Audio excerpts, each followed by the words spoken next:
Tamil YouTube வரலாற்றிலேயே முதன்முறையாக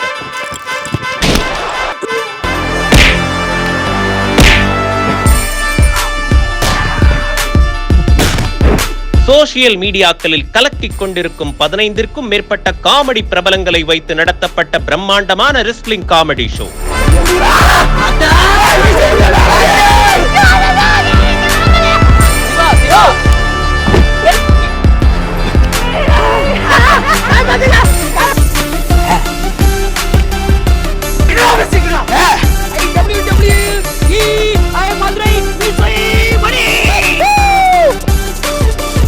தினமும் மாலை 7 மணிக்கு உங்கள் ரியல் ஒன் ஜாலி யூடியூப் சேனலில் பார்த்து சிரித்து மகிழ தவறாதீர்கள். இது ஒரு தவறான முன்னுதாரணமாக தான் பார்க்குறேன். கருத்து சொல்கிறவங்களெல்லாம் நீங்கள் அரெஸ்ட் பண்ணினீங்கன்னா அது எப்படி? அதுலேயும் என்னென்னா இதில் மெயினாக அவங்க வைக்கிற குற்றச்சாட்டு பெண்களுக்கு எதிராக அவர் பேசியதாக ஒன்று, பெண் காவலர்களுக்கு எதிராக பேசியதாக ஒன்று அவங்க சொல்கிறாங்க. அதனால தான் அரெஸ்ட் பண்ணியிருக்கோம், பெண்களை இழிவாக பேசினார் அப்படின்னு சொல்லிட்டு. எனக்கு தெரிஞ்சு இவரை விட இழிவாக பேசுனவங்க நிறைய பேர் இருக்காங்க. திமுகவிலே சிவாஜி கிருஷ்ணமூர்த்தின்னு ஒருத்தர் பிரச்சாரத்தில் கூட அந்த 1000 ரூபாயை வச்சு நீங்கள் மேக்கப் பண்ணிவிட்டு நீங்கள் வெளியில் சுற்றலாம் அப்படி இப்படின்லாம் பேசினது பெண்களை இவங்க உயர்த்தி பேசியதாக அர்த்தமா என்ன? அப்படியெல்லாம் கிடையாது. அதனால் பெண்களை இழிவாக பேசுவது என்பது சர்வ சகஜமாக நடக்கும் ஒன்று தான். நீங்கள் இல்லை, பெண் காவலர்களுக்கு தற்கொலை செய்ததுக்கும் அவர்களுடைய பிரச்சனைகளுக்கும் என்ன காரணம் அப்படி என்று பார்த்தா இந்த மாதிரி செக்ஷுவல் ஹராஸ்மெண்ட் தான் அதிகமாக இருக்கிறது. இந்த துறையை பொறுத்த வரைக்கும் இது சர்வசாதாரணமாக நடப்பது, இது எல்லாருக்கும் தெரிந்த ஒன்று தான். நீங்கள் வரிசையாக இந்த 3 வருஷத்தில் பார்த்தீங்கன்னா எத்தனை கைது சோசியல் மீடியாவில் போட்டதுக்காகவே இவங்க கைது செய்த நபர்கள் எத்தனை பேர், பெண்கள் உட்பட இவங்க கைது பண்ணியிருக்கிறாங்க. அப்புறம் யார் மேலெல்லாம் இவங்க வழக்கு தொடுத்திருக்கார்கள், நிறைய பேர் மேலே வழக்கு தொடுது. இங்கே பெண்களை இழிவாக பேசினாருன்னு இவரை கைது பண்றது வேடிக்கையாகத்தான் எனக்கு இருக்கிறது. எத்தனை படங்கள், இவர்கள் எடுத்த படங்களையும் சேர்த்தே சொல்றாங்க. ஏன் ஒரு 2 காவலர்கள் கொஞ்ச நாளைக்கு முன்னாடி கனிமொழி அவர்களின் பாதுகாப்புக்கு சென்றிருந்த போது இதே திமுக காரர்கள் தானே அவங்கள ஹராஸ் பண்ணாங்க செக்ஷுவலா. அங்க அவங்க கேஸே கொடுக்கல, ஆனா இதை ஒரு அவங்கள கட்சியை விட்டு வெளியே அனுப்புனாங்க. திருப்பி கட்சிக்கே வந்துட்டாங்க. அவங்க எல்லாம் எங்க அவங்களுக்கு தண்டனை கிடைச்சிருக்குன்னு சொல்லுங்க பார்க்க. அவங்க மேல ஏதாவது கேஸ் போட்டு அவங்களுக்கு தண்டனை கொடுத்துற சவுக்கு அரெஸ்ட் பண்ணி அவர் அடிக்கிறதுனாலையோ அவரை டார்ச்சர் பண்ணுறதுனாலையோ என்ன நடக்க போகுது? அவர் ஒரு விஷயத்தை சொல்லும் போது அந்த விஷயத்தில் இருக்கும் உண்மைத்தன்மையை யாருமே பார்க்க மாட்டேங்கிறாங்க. சவுக்கு என்று ஒரு அவர் பத்திரிகையாளர்னு கூட நான் சொல்ல முடியாது. ஏதோ ஒன்று வெளியில் சொல்லிட்டு இருக்கிறாரு. அதில் இருக்கிற உண்மைத்தன்மையை பார்க்காம அவரை பற்றி மட்டும் தான் நம்ம பேசிட்டு இருக்கோம்.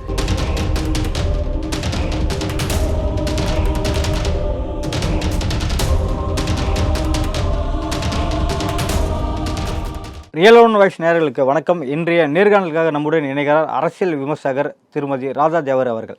வணக்கம் மேடம். வணக்கம். காவல்துறை அதிகாரிகளை அவதூறாக பேசுகிறாங்க சவுக்கு சங்கர் மீது 5 பிரிவின் கீழ் வழக்கு பதிவுபட்டிருக்கு. இது எப்படி பார்க்குறீங்க மேடம்? முதல்ல சவுக்கு சங்கரோட ரசிகை கிடையாது நான்.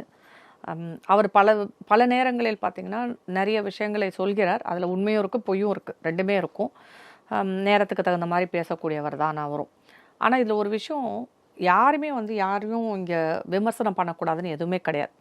அவர் ஒரு யூடியூப்லேயோ இல்லை அவரோட சமூக வலைத்தளங்களில் அவருடைய கருத்துக்களை சொல்கிறார். அது மேலே உங்களுக்கு பிரச்சனை இருந்ததுன்னா உங்களை கண்டனத்தை தெரிவிக்கலாம், இல்லை எதிர்கருத்தை தெரிவிக்கலாம். அவர் அரெஸ்ட் பண்ணது மட்டும் கிடையாது, அவர் மேலே கஞ்சா கேஸ் இதெல்லாம் போட்டிருக்கிறாங்க. இது ஒரு தவறான முன்னுதாரணமாக தான் பார்க்குறேன். கருத்து சொல்கிறவங்களெல்லாம் நீங்கள் அரெஸ்ட் பண்ணினீங்கன்னா அது எப்படி? அதுலேயும் என்னென்னா இதில் மெயினாக அவங்க வைக்கிற குற்றச்சாட்டு பெண்களுக்கு எதிராக அவர் பேசியதாக ஒன்று, பெண் காவலர்களுக்கு எதிராக பேசியதாக ஒன்று அவங்க சொல்கிறாங்க. அதனால தான் அரெஸ்ட் பண்ணியிருக்கோம், பெண்களை இழிவாக பேசினார் அப்படின்னு சொல்லிட்டு.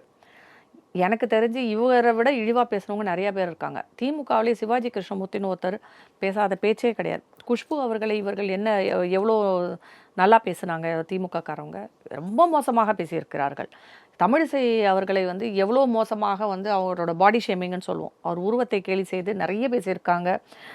பல பேரை சமூக வலைதளங்களிலும் சரி யூடியூப்லேயும் சரி திராவிட முன்னேற்ற கழகம் மிக மோசமாக பேசியிருக்கிறது. இந்த அரசு இருக்கும் அமைச்சர்கள் கூட பேசியிருக்காங்க. சமீபத்தில் பிரச்சாரத்தில் கூட அந்த 1000 ரூபாயை வச்சு நீங்கள் மேக்கப் பண்ணிவிட்டு நீங்கள் வெளியில் சுற்றலாம் அப்படி இப்படின்லாம் பேசினது பெண்களை இவங்க உயர்த்தி பேசியதாக அர்த்தமா என்ன? அப்படியெல்லாம் கிடையாது. அதனால் பெண்களை இழிவாக பேசுவது என்பது சர்வ சகஜமாக நடக்கும் ஒன்று தான். நீங்கள் அதுலேயும் குறிப்பாக வந்து பார்த்திங்கன்னா பெண் காவலர்களை வந்து இழிவாக நடத்துவது மட்டும் கிடையாது, பேசுறதும் உண்டு.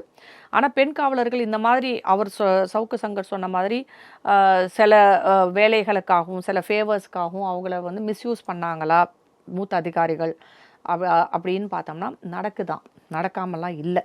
அது வந்து ராஜேஷ் தாஸ் என்னும் ஒரு டிஐஜி இப்போ சமீபத்தில் ஒரு போலீஸ் உயர் அதிகாரிக்கு தண்டனையை கொடுத்துருக்காங்க. எப்போ அவர் முன்னாள் அமைச்சர் எடப்பாடி அவர்களுடன் வேலை பார்க்கும்போது இன்னொரு எஸ்பி பெண் அதிகாரியை இடம் தவறாக நடந்ததற்காக அது வழக்கு நடந்து அவர் தீர்ப்பும் வந்துருச்சு. அதற்கு முன்னாடி அதுவும் இன்னொரு விஷயம் பார்த்திங்கன்னா 2021 திரிபாதி அவர்கள் இங்கே இருக்கும்போது அவரிடம் 10 போலீஸ் அதிகாரிகள் பெண்கள் போயிட்டு கம்ப்ளைண்ட் கொடுத்துருக்காங்க. இந்த மாதிரி எங்களை ஆண் அதிகாரிகள் தவறாக நடந்து கொள்கிறார்கள் எங்களிடம் அப்படின்னு சொல்லிட்டு கம்ப்ளைண்ட் கொடுத்து விசாரிக்க சொல்லியிருந்தாங்க. அப்போ வந்து இந்த all India women democratic front இது சம்மந்தமாக ஒரு போராட்டம் கூட அறிவித்து நடத்துனாங்க. அது தவிர நீங்கள் பார்த்தீங்கன்னா அதாவது முதல்நிலை காவலர்களாக இருக்கும் பெண் போலீஸ் காவலர்கள் பார்த்திங்கன்னா நிறைய இடங்களில் வந்து இந்த மாதிரியான பிரச்சனைகளுக்கு ஆளாகி இருக்கிறாங்க. நீங்கள் டேட்டா எடுத்து பார்த்தீங்கன்னா தமிழ்நாட்டில் தற்கொலைகள் நிறைய ஆண் காவலர்களும் இருக்காங்க, பெண் காவலர்களும் செய்திருக்காங்க. இல்லை பெண் காவலர்களுக்கு வந்து தற்கொலை செய்ததுக்கும் அவர்களுடைய பிரச்சனைகளுக்கும் என்ன காரணம் அப்படி என்று பார்த்தா இந்த மாதிரி செக்ஷுவல் ஹராஸ்மெண்ட்டு தான் அதிகமாக இருக்கிறது. இந்த துறையை பொறுத்த வரைக்கும் இது சர்வசாதாரணமாக நடப்பது, இது எல்லாருக்கும் தெரிந்த ஒன்று தான். அதனால் அவர் ஒன்று புதுசாக சொல்லலை. இப்போ அவர் ஒரு காவல் அதிகாரி மேல் வந்து ஒரு குற்றச்சாட்டை வைத்தால் அது உண்மையா பொய்யா என்பதை நாம் விசாரித்தே ஆக வேண்டும். அதற்கான ஆதாரத்தை அவர் நாளைக்கு கொண்டு வந்து கொடுத்து அது அவர் செய்தது உண்மை என்று சொன்னால் இவர்கள் கைது செய்தது பொய்யாகி விடாதா? அப்போ இவங்க யாரை மிரட்டுறாங்க? அவர் சொல்கிற வந்து குற்றச்சாட்டின் பின்னணி என்ன, அது உண்மையா பொய்யா என்பதை விசாரிக்க வேண்டியது தான் ஒரு காவல்துறையின் பொறுப்பு. அவங்க விசாரிச்சுட்டு அதில் பொய் இருந்ததுன்னா அரெஸ்ட் பண்ணுங்க, யாருமே தடுக்கலை. இல்லையா அவர் வந்து இந்த மாதிரி தப்பாக வந்து குற்றச்சாட்டு செய்கிறார் என்று அவர் யாரை சொல்கிறாரோ அவர் இவர் மேல் வழக்கு தொடரலாம். ஆனால் அந்த மாதிரி எதுவுமே நடக்கலையே. இவங்க அந்த காரணத்தை சொல்லி அரெஸ்ட் பண்ணி தான் கொண்டு போயிருக்கிறாங்களே தவிர அந்த குறிப்பிட்ட அதிகாரி இவர் மேலே வந்து வழக்கு கொடுத்திருக்கிறாரா என்று தெரியவில்லை. இல்லை அவர் வந்து நீதிமன்றத்தை அணுகி இருக்கிறாரா என்பதும் தெரியவில்லை. இது எதுவுமே நடக்கலை. ஆனால் இவர் அரெஸ்ட் பண்ணது மட்டும் இல்லை, அந்த மொத்த மீடியாவே முடக்க பார்த்துருக்காங்க. அவங்க அந்த மீடியாவில் வேலை பார்த்த ஒருத்தர் முத நாள் தான் வந்து அவர் ரிசைன் பண்ணிட்டு போகிறாரு. அதற்கப்புறம் சில இளைஞர்கள் அவருடன் வேலை பார்த்தவர்கள் மேல் வழக்கு தொடுத்திருக்காங்க. அவங்கள விசாரிக்கிறேன்ற பேரில் கூட்டு போய் மிரட்டுறாங்க. இது ஒரு நல்ல ஒரு உதாரணமாக தெரியவில்லை. இது ஜனநாயக நாடு. இவங்க எப்போ பார்த்தாலும் ஃபாசிசம் அப்படின்னு சொல்கிறது, இந்த அரசு தான் இப்போ வந்து மிக மோசமாக இதில் நடந்து கொண்டிருக்கிறது. நீங்கள் வரிசையாக இந்த 3 வருஷத்தில் பார்த்தீங்கன்னா எத்தனை கைது சோஷியல் மீடியாவில் போட்டதுக்காகவே இவங்க கைது செய்த நபர்கள் எத்தனை பேர், பெண்கள் உட்பட இவங்க வந்து கைது பண்ணியிருக்கிறாங்க. அப்புறம் யார் மேலெல்லாம் இவங்க வழக்கு தொடுத்திருக்கார்கள், நிறைய பேர் மேலே வழக்கு தொடுது. இங்கே வந்து பெண்களை இழிவாக பேசினாருன்னு இவரை கைது பண்ணுறது வேடிக்கையாகத்தான் எனக்கு இருக்கிறது. எத்தனை படங்கள், இவர்கள் எடுத்த படங்களையும் சேர்த்தே சொல்கிறேன், காவல்துறை அதிகாரிகளை மிக கீழ்த்தரமாக காண்பித்திருக்கிறார்கள். காவல்துறையை சேர்ந்த காவலர் பெண்களை மிக கீழ்த்தரமாக காண்பித்திருக்கிறார்கள். அப்போ எல்லா டைரக்டர்ஸ், தயாரிப்பாளர், கதையாசிரியர், இவங்க சினிமாக்காரவங்களையும் சேர்த்து தான் அரெஸ்ட் பண்ணணும். நம்ம இவங்க எடுத்த எல்லா படங்கள்லையும் அந்த மாதிரி தான் இருக்குது. காவல்துறையை பொறுத்த வரைக்கும் அங்கே நிறைய சீர்கேடுகள் இருக்கிறது, இல்லை என்று மறுப்பதற்கில்லை. எல்லா துறைகளிலும் இருப்பது போன்ற இங்கேயும் இருக்கிறது. அதுவும் பெண்களுக்கு எதிராக எல்லா துறைகளிலுமே இந்த மாதிரி செக்ஷுவல் ஹராஸ்மெண்ட்ன்றது நிறையவே இருக்கிறது. காவல்துறையிலும் இருக்கிறது. காவல்துறையில் வந்து இன்னும் கொஞ்சம் ஒரு படி மேலே என்ன ஆகுதுன்னா, இங்கே இருக்கிறது வந்து இது ஒரு எமர்ஜென்சி சர்வீஸ். 24 மணி நேரமும் இவங்கெல்லாம் வேலையில் இருக்கணும். காவல்துறையாக இருக்கட்டும், மருத்துவத்துறையாக இருக்கட்டும். அப்படி இருக்கும்போது அவர்கள் அடுத்த நிலைக்கு செல்வதற்காக இல்லை ஒரு ப்ரொமோஷன் கிடைக்கணும்னாலும் நிறைய அட்ஜஸ்ட்மெண்ட் செய்ய வேண்டிய சூழ்நிலையில் பெண்கள் வந்து தள்ளப்படுகிறார்கள். ஆனால் இது ரொம்ப மோசமான ஒரு விஷயமாகத்தான் பார்க்கிறேன் நான். ஒரு பெண்ணாக நான் என்ன சொன்னேன், ஒரு சுமூகமான ஒரு ஆரோக்கியமான ஒரு சூழ்நிலையை நம் பெண்களுக்கு ஏற்படுத்தாவிட்டால் கண்டிப்பாக வந்து அவங்களால முன்னேறவே முடியாது. இது இந்த தமிழ்நாட்டில் நடக்கிறதை பற்றி நாம் வந்து வெட்கப்பட வேண்டும். இந்த துறை மட்டும் இல்லை, ஏன் இன்னும் ஒரு படி மேலே நம்ம பார்க்கணும்னா, இதே திராவிட கழகங்கள் தான் வந்து நாங்கள் பெண்களுக்கு முன்னேற்றத்தை கொடுத்திருக்கிறோம், படிப்பை கொடுத்திருக்கிறோம், பெண்களுக்கு எல்லா விதமான சலுகைகள் கொடுத்துருக்கோம், அதை கொடுத்துருக்கோம், இதை கொடுத்துருக்கோம், அவங்க வந்து இங்கே தான் வந்து நல்லா இருக்கிறாங்கன்னு சொல்லும்போது இப்படிப்பட்ட ஒரு குற்றச்சாட்டு வருவது கண்டிப்பாக நாம் பார்க்க வேண்டிய ஒன்று. ஏன்னா இது இருக்குது, இல்லை என்று மறுப்பதற்கு எதுவுமே கிடையாது. சம்பந்தப்பட்ட அதிகாரிகளை விசாரிக்க வேண்டும். இது உண்மையா என்பதை விசாரித்து அவர்களுக்கு தண்டனை கொடுக்க வேண்டும். அதுதான் நான் வந்து எதிர்பார்க்கிறேன். கண்டிப்பாக அவரால் ஏதாவது ஒரு பெண்கள் பாதிக்கப்பட்டிருந்தா அவங்க வெளியில் வந்து சொல்ல மாட்டாங்க. எப்படி சொல்லுவாங்க? சொன்னால் அவங்களோட வேலை போயிடும், அவங்களோட குடும்பத்துக்கு பிரச்சனை வரும்னு தானே யோசிப்பாங்க. ஒரு ராஜேஷ் தாஸுக்கு தான் நீங்கள் தண்டனை கிடைச்சிருக்கு. இது மாதிரி நிறைய பேர் இருக்கிறாங்க. அவங்களுக்கெல்லாம் எந்த தண்டனை கிடைக்க போகுதுன்னு தெரியல. ஏன்னா நான் இதை சொல்லறதுக்கு என்னென்னா, நீதிமன்றமே வந்து அவரை வந்து இந்த கேஸ்லேருந்து விடுவிக்க முடியாது, அவர் செய்தது குற்றம் என்று சொல்லியிருக்கிறார்கள். ஒரு ராஜேஷ் தாஸ் தண்டிப்பதற்கு நாம் வந்து எத்தனை வருஷம், 3 வருஷம் போராட்டம், எல்லா கோர்ட்டுக்கும் ஏறி இறங்கினா தான் அவருக்கான தண்டனை. நீ அடுத்தது சுப்ரீம் கோர்ட் போகும். இப்படி எத்தனை பெண் அதிகாரிகளோ இல்லை எத்தனை பெண்கள் வெளியில் வந்து போராட முடியும்? அப்போ நாங்கள் பகுத்தறிவுவாதிகள், நாங்கள் பெண்கள் முன்னேற்றத்திற்காக போராடும் நாங்கள் இந்த ஒரு அலிகேஷனை சீரியஸாக எடுத்து விசாரிச்சிருக்கணும் இல்லையா? அந்த குறிப்பிட்ட அதிகாரியை விசாரிச்சிருக்கணும். ஒரு சவுக்கு சங்கர் சொன்னதாகவே இருக்கட்டும், அந்த பெண்கள் யாரும் சொல்ல மாட்டாங்க. அதில் உண்மைத்தன்மை இருக்கிறதா என்பதை விசாரித்து விட்டு, இல்லை என்றால் சம்பந்தப்பட்ட அதிகாரியே இவர் மேலே வந்து வழக்கு தொடுத்திருக்கலாம். ஆனால் அப்படி எதுவுமே இங்கே நடக்கலை. எடுத்தவங்க கவுத்தோன்ற மாதிரி அவரை டக்குன்னு கொண்டு போய் அரசு, அவர் நிறைய பேர் மேலே அலிகேஷன் சொல்லியிருக்காரு, அதெல்லாம் பண்ணியிருக்காங்க. ஆனால் மற்ற யாருமே இதை பற்றி பேசலை. காவல்துறை மட்டும்தான் இதில் வந்து ரியாக்ட் பண்ணியிருக்கிறாங்க. அப்படி ரியாக்ட் பண்ணும்போது அவங்க நடந்து கொண்ட முறை வந்து ரொம்ப மோசமாக இருக்கிறது. அரெஸ்ட் பண்ணது, அதுக்கப்புறம் அது ஒரு ஆக்சிடெண்ட்டாக காமிச்சிருக்காங்க. எங்கேயோ ஒரு ஆக்சிடெண்ட் நடந்திருக்கு. அதற்கப்புறம் கஞ்சா இவங்க கையில் இருந்ததாக வந்து காமிச்சிருக்காங்க. இது பாசிசத்தன்மை இல்லாமல் வேற என்னவென்று நம்ம சொல்ல முடியும்? இது கண்டிப்பாக கண்டிக்கத்தக்கது. எப்படி இருந்தாலும் கருத்து சுதந்திரத்தை முடக்குவது என்பது ஜனநாயகத்திற்கு நல்லதல்ல. இவங்க இந்த அரசு போகும் பாதை நல்ல பாதையாக தெரியவில்லை. உங்களை நேரடியாக ஏதாவது ஒரு பெண் காவலர் இது போல் செக்ஸ் ஹராஸ்மெண்ட்டில் பாதிக்கப்பட்டேன் அப்படின்னு சொல்லிட்டு ஏதாவது புகார் சொன்னது உண்டா மேடம் உங்களாண்ட? என்கிட்ட நேரடியாக வந்து புகார் சொல்லவில்லை. அப்படி வந்து நான் அந்த புகார் சொல்லக்கூடிய அந்த ஒரு வாங்கக்கூடிய இதில் இல்லை. ஆனால் காவல்துறை குடும்பத்தை சேர்ந்தவள் தான் நான். அதனால் எனக்கு நிறைய பேரோட தொடர்பு இருக்குது. அவங்க எல்லாருமே சொல்லியிருக்காங்க, ஆனால் வெளியில் வரமாட்டாங்க. நானே வந்து சொன்னாலும் அவங்க இப்போ நீங்கள் வந்து வெளியில் வந்து போராடுங்கன்னா, அதை தான் சொன்னேன். ஒரு 3-4 வருஷம் ஒரு அதிகாரியை எதிர்த்து போராட வேண்டி இருக்கிறது. அந்த மாதிரி போராடுவதற்கு எந்த பெண்ணும் இங்கே தயாராக இல்லை. அப்படி ஒரு சிஸ்டமே, அவங்கக்கிட்ட ஒரு பாதுகாப்பான சிஸ்டமே இல்லை. ஏன் ஒரு 2 காவலர்கள் கொஞ்ச நாளைக்கு முன்னாடி கனிமொழி அவர்களின் பாதுகாப்புக்கு சென்றிருந்த போது இதே திமுக காரர்கள் தானே அவங்கள வந்து ஹராஸ் பண்ணாங்க செக்ஷுவலாக. அங்கே அவங்க கேஸே கொடுக்கல. ஆனால் வந்து இதை அவங்கள வந்து கட்சியை விட்டு வெளியே அனுப்புனாங்க. திருப்பி கட்சிக்கே வந்துட்டாங்க அவங்க எல்லாம். எங்கே அவங்களுக்கு தண்டனை கிடைச்சிருக்குன்னு சொல்லுங்கள் பார்க்கலாம். அவங்க மேலே ஏதாவது கேஸ் போட்டு அவங்களுக்கு தண்டனை கொடுத்துற எல்லோரும் பார்க்கும் வண்ணம் நடந்த ஒரு செய்தி. அந்த காவலர்கள், அந்த பெண் காவலர்கள் இன்றைக்கு எங்கே இருக்காங்கன்னு நீங்கள் கேட்டு சொல்லுங்கள். அவங்க கிட்ட ஒரு வாக்குமூலம் வாங்க முடியுமான்னு போய் பாருங்களேன். வாங்க முடியாது. அவங்க எதிர்த்து பேச மாட்டாங்க. இங்கே அதிகாரம் என்பது மட்டும்தான் வந்து இங்கே ஆட்சி செய்கிறதே தவிர வேறு எதுவுமே கிடையாதுங்க. பெண்களின் நிலைமை வந்து இங்கே நல்லாலாம் ஒன்றுமே கிடையாது. இன்னொரு விஷயமும் சொல்கிறேன். இது தமிழச்சி என்னும் ஒரு பெண் பிரான்ஸ்ல இருந்து வந்து இன்றைக்கு திராவிட கழகத்தை சேர்ந்தவர்கள் மேல் குற்றம் சாட்டி கொண்டிருக்கிறார். எத்தனையோ ஸ்டேஷனில் போயிட்டு கம்ப்ளைண்ட் கொடுத்துட்ருக்காங்க. இன்னும் அந்த கம்ப்ளைண்ட்டை வாங்கவில்லை. அவங்க சமூக வலைதளங்களில் திராவிட கழகத்தை சேர்ந்தவர்களை பற்றி பெரிய அளவில் குற்றச்சாட்டு, அந்த லூலுன்னு ஒரு குரூப்பை வச்சுட்டு இவங்க அட்டகாசம் பண்ணிட்டு இருக்காங்கன்ட்டு. ஏதாவது ஒரு கேஸ் பதிஞ்சு இந்த சம்மந்தப்பட்ட ஆட்கள் மேல் ஏதாவது ஒரு புகார் எடுத்து இவங்க மேலே விசாரணை பண்ணியிருக்காங்களா? இது வரைக்கும் இல்லையே. அந்த பெண் தனியாக தானே உட்காந்து இங்கே போராடிட்டு இருக்கிறா. அப்போ ஒரு பாலியல் குற்றச்சாட்டை ஒரு பெண் சொல்லும்போது அந்த புகாரை கூட வந்து நம்ம காவல்துறையினர் வாங்க மாட்டேங்கிறாங்க. அவங்க அதை தான் சொல்கிறாங்க. எந்த ஸ்டேஷன்லையும் என்னோட புகாரை வாங்க, இவ்வளோக்கும் அந்த லேடி வந்து சாதாரண லேடி கூட கிடையாது, கொஞ்சம் நல்ல பாப்புலரான லேடி தான். திராவிட கழகத்தின் அரவணைப்பில் இருந்த ஒரு பெண் தான். அவங்க அத்தனை சமூக வலைஞர்கள் அத்தனை பேர் மேல் குற்றச்சாட்டை சொல்கிறார்கள். அவர் மேலே யாருமே இன்னும் நடவடிக்கை இல்லை. அவங்க சொன்னது தவறாக இருந்தால் அந்த தமிழச்சி மேல் வந்து நடவடிக்கை எடுத்துருக்கணும்ல, எடுக்கவே இல்லை. எல்லாரும் பேசாம தான் இருக்கிறாங்க. அதே சமயம் அவங்க என்ன சொல்றாங்க, நாங்கள் காவல் நிலையத்துக்கு போனால் என்னோட புகாரை கூட வாங்க மாட்டேங்கிறாங்க.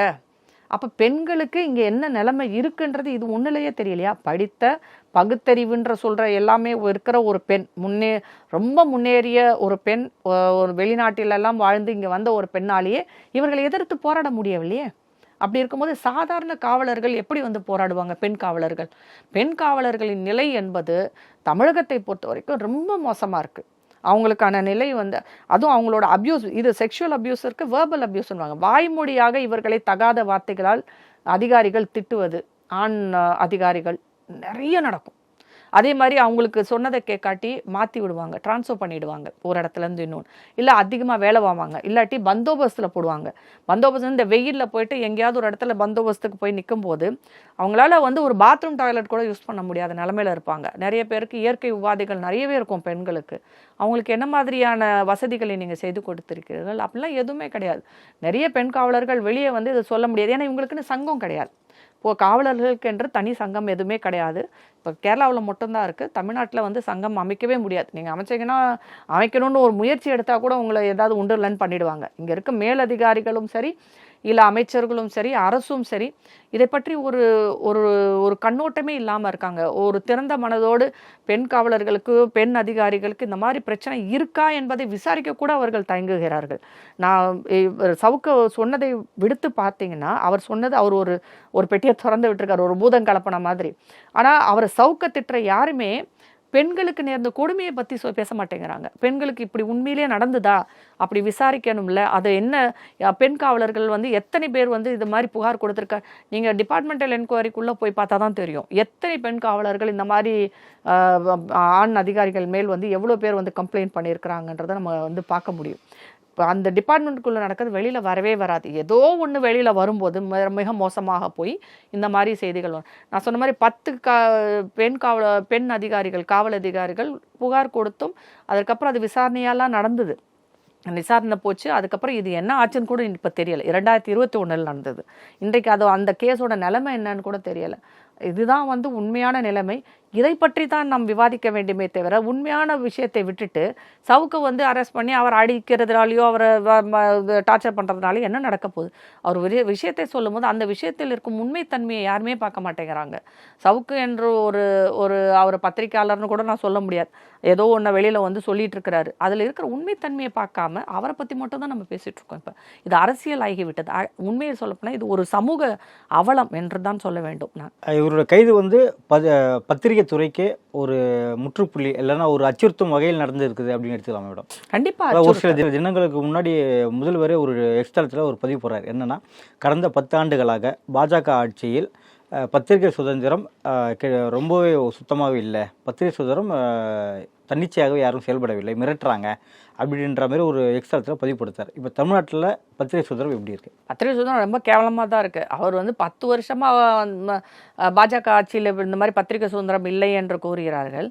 இப்போ தமிழ்நாட்டில் வந்து மோடியை வந்து இதை விட மோடியை நம்மளுடைய பிரதமர் அவரை இவ்வளோ இதுக்கு மேலே கேவலமாக பேச முடியாது அப்படிங்கிற அளவுக்கு இவங்க பேசுகிறாங்க. இவங்க கட்சியை சேர்ந்த நிறைய பேர், சரவணன் என்ற ஒருத்தர், அப்புறம் இவர் ப்ரூட்டஸ்னு ஒருத்தர், அதுக்கப்புறம் வந்து இவர் சிவாஜி கிருஷ்ணமூர்த்தி, இப்படி பல பேரே நான் சொல்லிக்கிட்டே போகலாம். அவங்க கட்சியில் இருக்கிற நிறையா பேர் நான் சொல்லலாம். அப்புறம் விடுதலை சிறுத்தைகள் கட்சியை சேர்ந்தவர், இவங்கெல்லாம் பிரதமர் என்று கூட பாராமல் அவரை பற்றி மிக கேவலமாக மோசமாக எல்லாமே பேசியிருக்காங்க. ஏன் இவர்களுடைய அமைச்சர் உதயநிதியே கூட பேசியிருக்கிறார். அந்த மாதிரி எல்லாமே பேசியிருக்காங்க. அதுக்காக இவங்க மேலெல்லாம் எனக்கு தெரிஞ்ச மத்திய அரசு எந்த நடவடிக்கை எடுக்கல.